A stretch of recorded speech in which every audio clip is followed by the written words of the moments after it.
Welcome student. हम पढ़ रहे हैं क्लास 12th में की किरण प्रकाश की, और उससे पहले हमने अध्ययन किया प्रकाश का अपवर्तन। और आप ये जानते हो कि प्रकाश के अपवर्तन में जब प्रकाश की किरण एक माध्यम से दूसरे माध्यम में जाती है तो वो अपने मूल पथ से अभिलंब की ओर झुक जाती है या अभिलंब से दूर हट जाती है। आप ये भी देख रहे होंगे कि जैसे ये मेरा चश्मा है, इससे प्रकाश की किरण आ रही है या माध्यम अलग है, फिर इसे टकराएगी, अंदर जाएगी, तब माध्यम अलग है। तो जब एक माध्यम से दूसरे माध्यम में जाती है तो जिस उपकरण का हम प्रयोग करते हैं उस उपकरण को हम कहते हैं लेंस।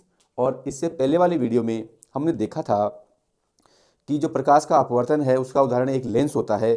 तो आज हम लेंस के बारे में अध्ययन करेंगे। Today study about lens.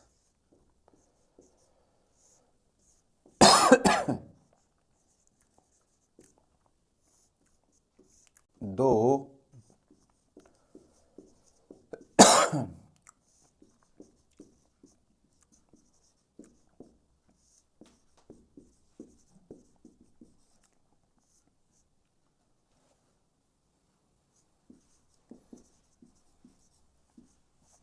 दो सतहों से घिरा पारदर्शी माध्यम जिसकी एक या दोनों सतह वक्रित या गोलीय हों, जिसकी एक या दोनों सतह वक्रित या गोलीय होती हैं, लेंस कहलाता है या लेंस कहते हैं। लेंस दो प्रकार के होते हैं। लेंस दो प्रकार के होते हैं। Two types of lens.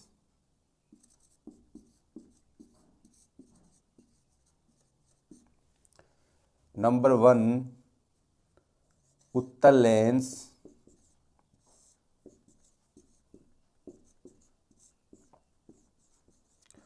Concave lens, और दूसरा होता है अवतल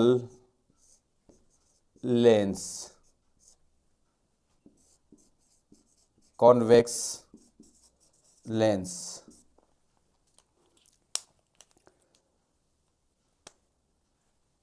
ऐसा लेंस जिसकी बीच की पृष्ठ मोटी तथा किनारे पतले होते हैं,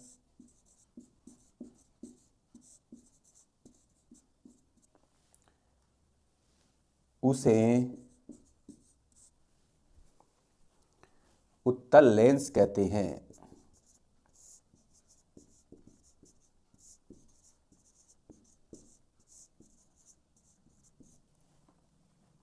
जिसकी साइज चित्र में बना रहा हूं,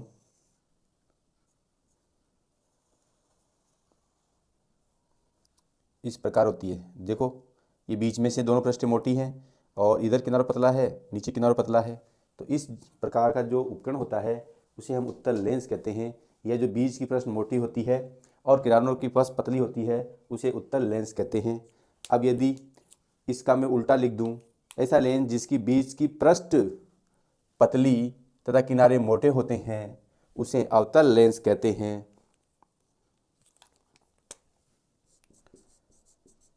ऐसा लेंस जिसकी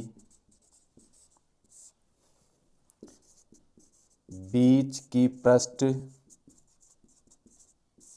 पतली तथा किनारे, या थोड़ा मैंने गलत लिखा है, किनारे मोटे होते हैं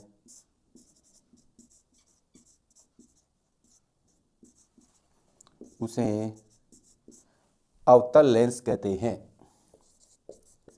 अवतल लेंस कहते हैं, जिसकी शेप इस टाइप की होती है।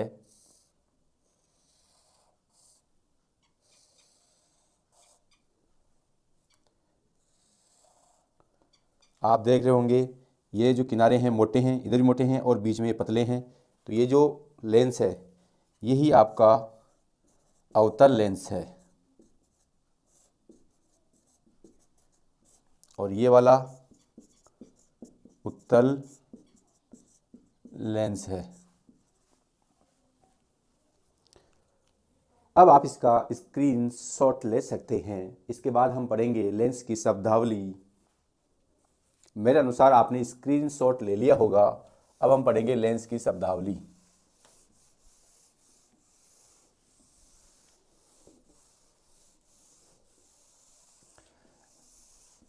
जैसा कि हमने पिछले वीडियोज़ में दर्पण की शब्दावली पढ़ी थी। दर्पण जो है परावर्तन का एक उदाहरण है, अपवर्तन का उदाहरण लेंस है। तो लेंस की शब्दावली या टर्मिनोलॉजी ऑफ लेंस। आपने पिछले में देखा था कि उत्तल लेंस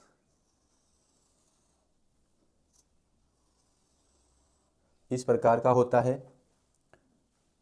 और अवतल लेंस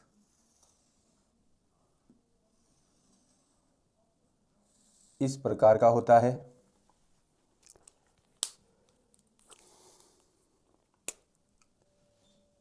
प्रत्येक उत्तल लेंस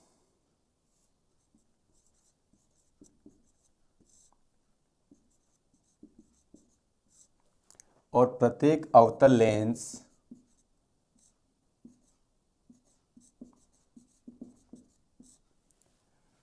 दोनों वक्रित पृष्ठ किसी न किसी गोले का भाग होती हैं। जैसे आपका ये वाला वक्रित पृष्ठ है, इसका गोला ये है।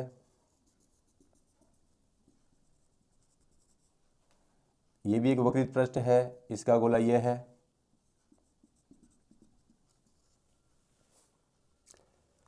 इस गोले की केंद्र जो होता है उसे हम वक्रता केंद्र कहते हैं। दर्पण सूत्र में वक्रता केंद्र कहते थे, इसमें भी इस केंद्र को वक्रता केंद्र कहेंगे। ये माना कि पहला गोला C1, ये दूसरा गोला C2। अब C1 C2 को मिलाने वाली जो रेखा होती है और जो उत्तल लेंस के लंबवत होती है उसे हम मुख्य अक्ष कहते हैं। यदि लेंस के दोनों सिरों को हम मिला दें तो ये इसके यहाँ पे मिलती है, इसे हम प्रकाशीय केंद्र O कहते हैं।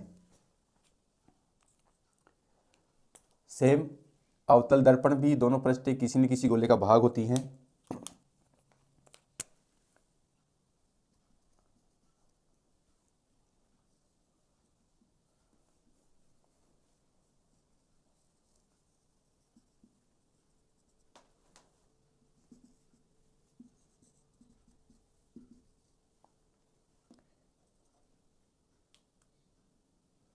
ये इसका केंद्र C1, इसका केंद्र C2 और C1 और C2 को मिलाने वाली रेखा जो अवतल दर्पण के लंबवत है उसे हम मुख्य अक्ष कहते हैं। और इन दोनों पतले के मध्य बिंदु को हम प्रकाशीय केंद्र O कहते हैं। स्टूडेंट देखो, ये पहला वक्रित भाग है, इसलिए ये वाला इसमें C1 होगा और ये वाला इसमें C2 होगा। अब जो पहला पॉइंट आता है वो ये है प्रकाशीय केंद्र।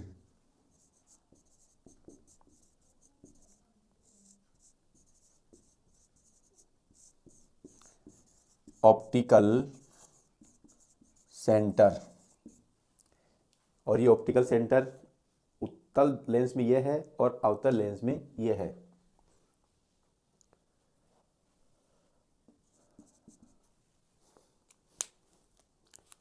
इसमें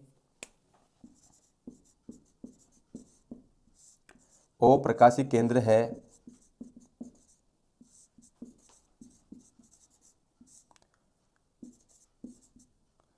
जिससे गुजरने वाली प्रकाश, जिससे या जिसमें गुजरने वाली प्रकाश किरण बिना अपवर्तित हुए सीधी निकल जाती है।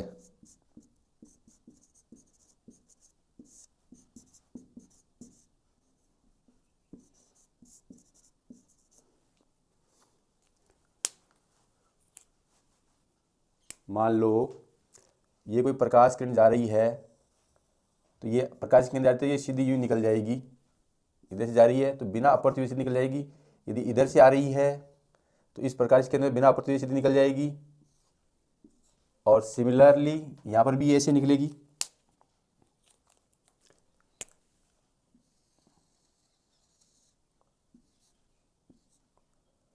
और इधर भी ये यूँ निकल जाएगी। तो प्रकाशिक केंद्र से गुजरने वाली प्रत्येक प्रकाश किरणें बिना मुड़े सीधी निकल जाती है या बिना विचलित हुए सीधी निकल जाती है। तो उस बिंदु को हम प्रकाशिक केंद्र कहते हैं। दूसरा है मुख्य अक्ष,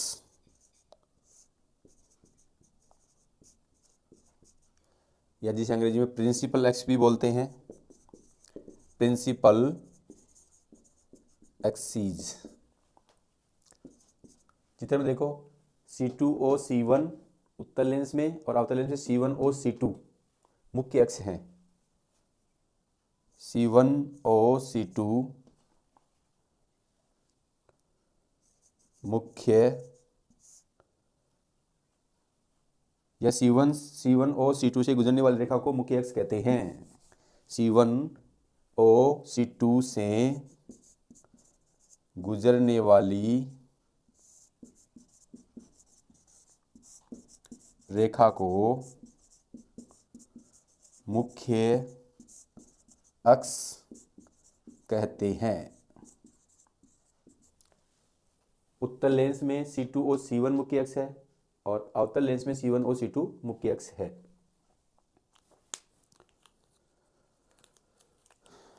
तीसरा है प्रथम फोकस।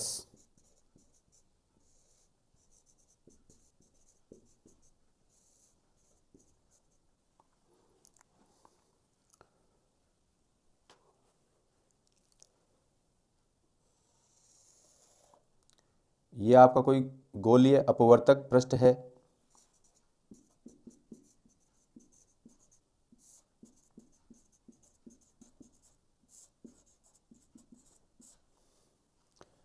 ये उसकी मुख्य अक्ष है और ये बिंदु P उसका ध्रुव है। और ये किसी न किसी गोले का भाग है जिसका केंद्र हम मान लेते हैं C है।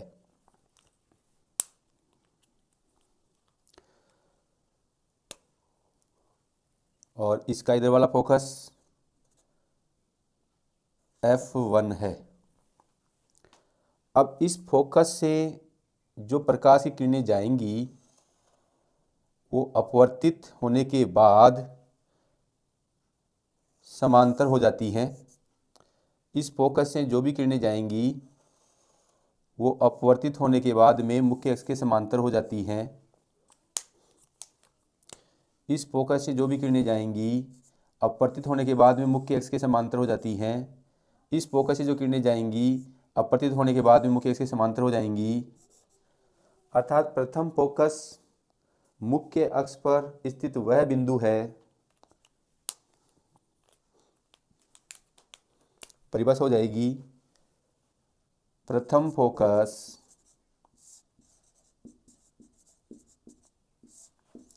मुख्य अक्ष पर स्थित वह बिंदु है जहां से जहाँ से बिंब का प्रतिबिंब अनंत पर बनता है।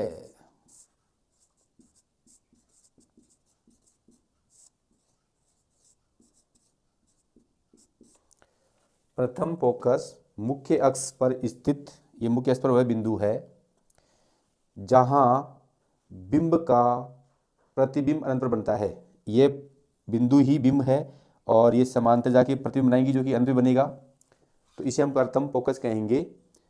इसका उपयोग जब हम गोलीय पृष्ठ से अपवर्तन पढ़ेंगे तब लिखेंगे। प्रथम फोकस अर्थात ये आपका बिंब होगा। यदि ये बिंब है तो u आपका f1 होगा और प्रतिबिंब की दूरी v आपका अनंत होगा। अर्थात हम ये कह सकते हैं, अर्थात बिंब की दूरी प्रथम फोकस f1 पर होगी और प्रतिबिंब की दूरी v अनंत पर होगी। अब आप इसका स्क्रीनशॉट ले सकते हैं। तो हम अब नेक्स्ट पढ़ेंगे द्वितीय फोकस।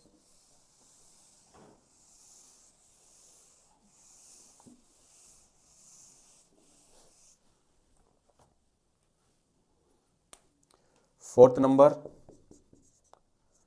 द्वितीय फोकस।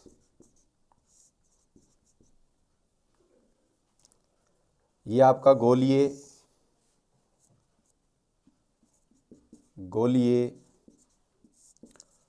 अपवर्तक पृष्ठ है जिसका मुख्य अक्ष ये वाला है।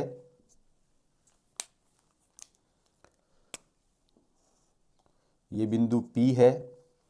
अब मुख्य अक्ष की जो समांतर किरणें आती हैं, मुख्य अक्ष के समांतर जो किरणें आती हैं, मुख्य अक्ष के समांतर जो किरणें आती हैं गोलीय अपवर्तक पृष्ठ पर अपवर्तित होकर जिस बिंदु पर मिलती हैं,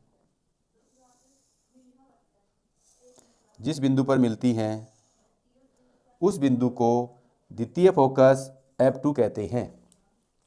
तो परिभाषा इस प्रकार हो जाएगी कि मुख्य अक्ष के समांतर आपतित प्रकाश की किरणें अपवर्तन के बाद जिस बिंदु पर मिलती हैं,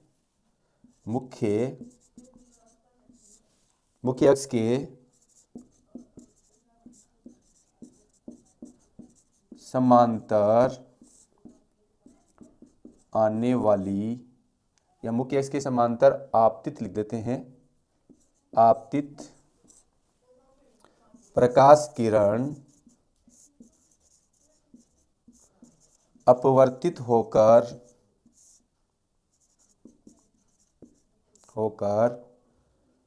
जिस बिंदु पर मिलती हैं,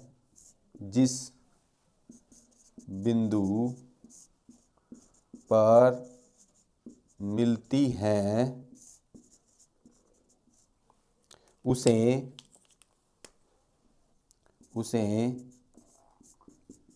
द्वितीय फोकस कहते हैं।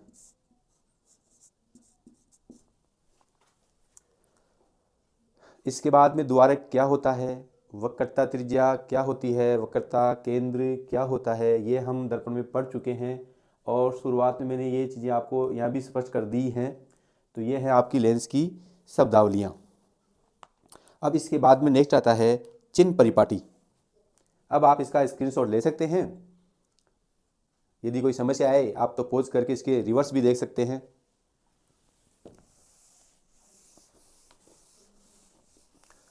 हमने दर्पण की चिन्ह परिपाटी पढ़ी है। दर्पण की चिन्ह परिपाटी में और लेंस की चिन्ह परिपाटी में मात्र एक ही अंतर है, और वो अंतर है कि दर्पण में हम दूरियों को ध्रुव से नापते हैं और लेंस में हम सभी दूरियां प्रकाशिक केंद्र से नापते हैं। बाकी दोनों तीनों नियम सेम है, जिनको मैं 1 बाय 1 करके लिख देता हूं। चिन्ह परिपाटी,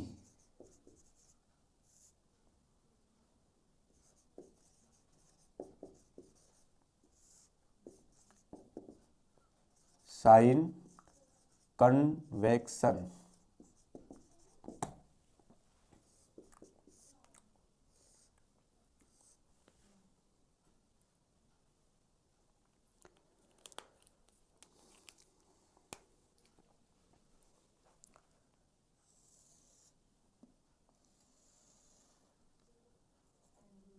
ये आपका उत्तल लेंस है और ये इसका प्रकाशिक केंद्र है।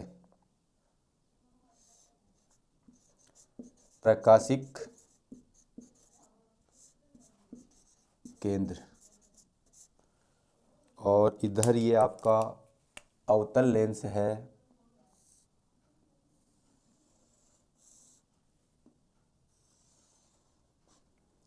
और ये इसका प्रकाशिक केंद्र है, जिसको मैं इधर दिखा देता हूँ।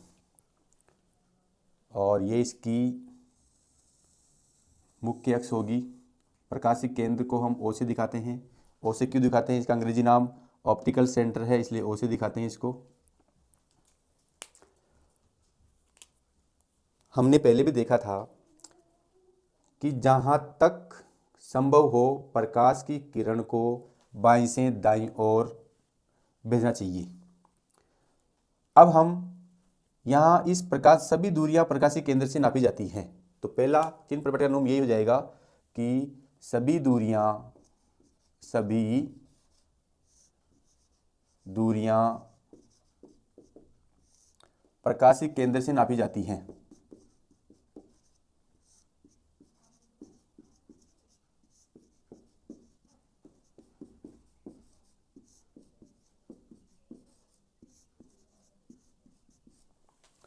अब यदि आपकी प्रकाश की किरण बाएं से दाईं ओर जा रहे हैं और आप यहाँ प्रकाशिक केंद्र पे खड़े हैं, तो प्रकाश की विपरीत दिशा में दूरियां ऋणात्मक होगी और प्रकाश की दिशा में दूरियां धनात्मक होंगी।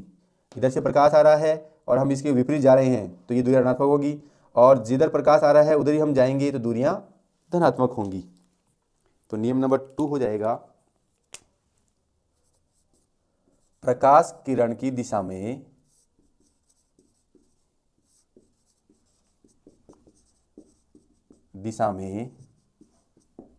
दूरियां धनात्मक तथा विपरीत दिशा में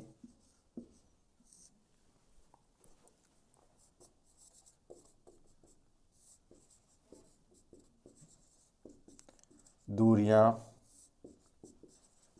ऋणात्मक लेते हैं। अब चित्र में हम देखें कि प्रकाश इधर से आ रहा है और यदि हम प्रकाशिक केंद्र से इधर जा रहे हैं तो इधर प्रकाश आ रहा है, प्रकाश के विपरीत दिशा में जा रहे हैं, तो इधर वाली जो जितनी भी दूरियां होंगी वो आपकी नेगेटिव होंगी। और इधर ही आपका प्रकाश जा रहा है, इधर ही हम प्रकाशिक केंद्र से इधर जा रहे हैं, तो ये सभी दूरियां धनात्मक होंगी।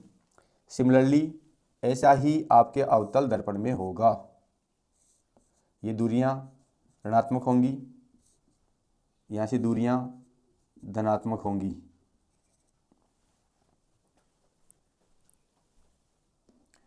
नियम नंबर 3, ये जो आपकी मुख्य अक्ष है इससे ऊपर दूरियां धनात्मक लेते हैं, मुख्य अक्ष से नीचे की दूरियां ऋणात्मक लेते हैं। मुख्य अक्ष से ऊपर वह नीचे की दूरियां क्रमशः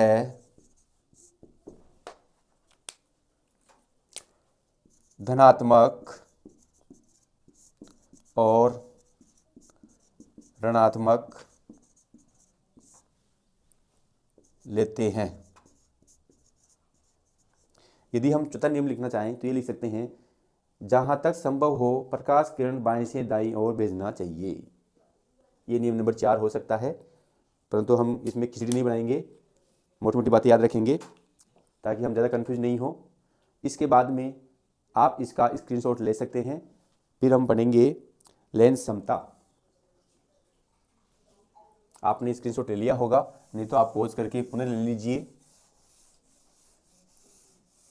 अब आपका लेंस आगे रहेगा लेंस समता, पावर ऑफ लेंस।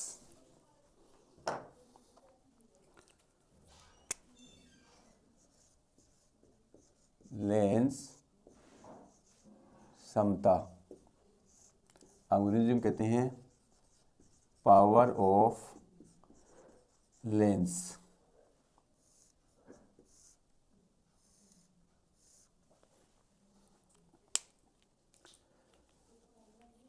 एक्चुअल में जो लेंस समता है वो है कि कोई जो आपतित प्रकाश की किरण है वो अपवर्तित होने के बाद में वास्तविक पथ से विचलित होने में कितनी शक्ति रखती है, कितनी क्षमता रखती है, या कितना विचलन हो जाती है। जैसे मान लो कि आपकी मुख्य अक्ष है,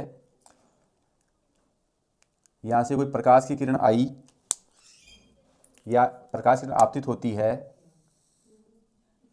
तो अपवर्तन के बाद में अपने मुख्य पथ से विचलित हो जाती है।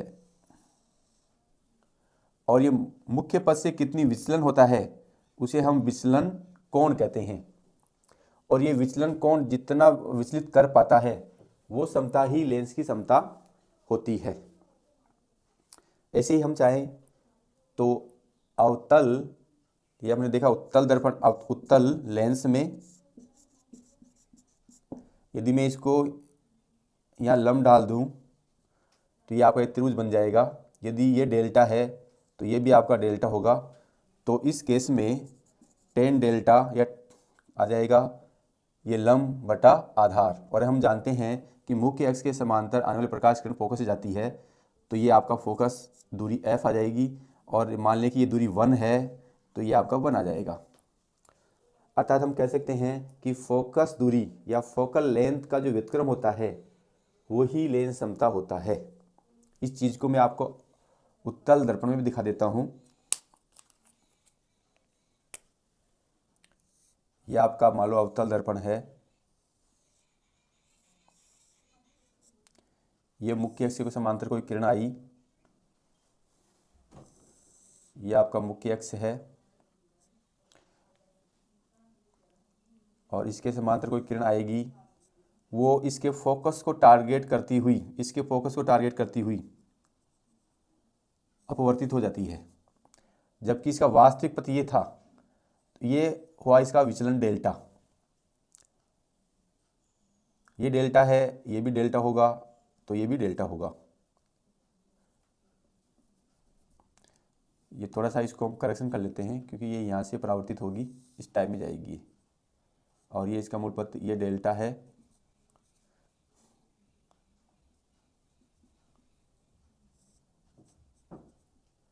तो इसका ये भी डेल्टा होगा, इसलिए ये भी डेल्टा होगा क्योंकि ये शीर्षम कोण है और ये एकांतर कोण है। फिर यदि मैं यहाँ इस पर लंब डालता हूँ तो ये प्रकाश के अंदर ओ पे आएगा, यहाँ भी प्रकाश के अंदर ओ पे आ रहा था। फिर वो यदि मैं टेन डेल्टा निकालूंगा तो ये जो बिंदु है हमने फोकस को टारगेट करते हुए अपवर्तित की थी, तो ये भी क्या होता है, एफ ही होता है। तो वही tan beta equal to 1/f आता है। अर्थात लेंस क्षमता की परिभाषा ये हो जाती है कि कोई आपतित किरण अपने मुख्य पथ से कितनी विचलित होती है। जितनी अधिक विचलन होगा लेंस की क्षमता उतनी अधिक होगी, कम विचलन होगा लेंस क्षमता कम होगी। आप यहाँ भी देख रहे होंगे ये कम होगा तो विचलन ज़्यादा होगा। तो परिभाषा क्या हो जाएगी, फोकस दूरी के व्युत्क्रम को लेंस क्षमता कहते हैं। फोकस दूरी के व्युत्क्रम को फोकस दूरी के व्युत्क्रम को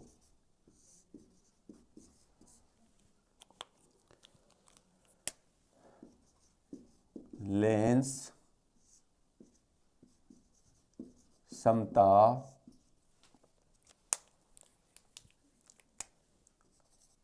कहते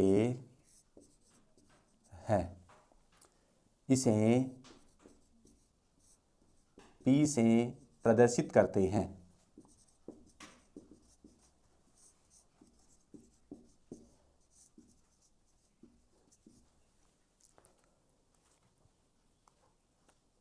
हम जानते हैं कि जो फोकस दूरी होती है वो मीटर में होती है और मीटर का उल्टा प्रति मीटर होगा, जिसे हम डायोप्टर कहते हैं। इसकी इकाई डायोप्टर है। इसकी इकाई डायोप्टर है या इसका मापन डायोप्टर में किया जाता है। इसमें एक रिमार्क आप लिख लीजिए, फोकस दूरी को सदैव मीटर में लेते हैं, मीटर में होगा तभी ये डायोप्टर होता है। फोकस रिमार्क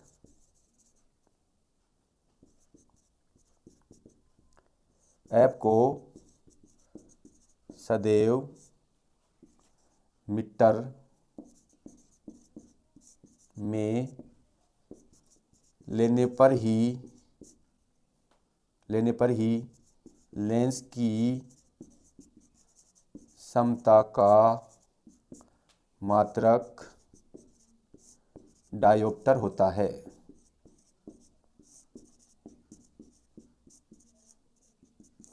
ये आपको ध्यान रखना है।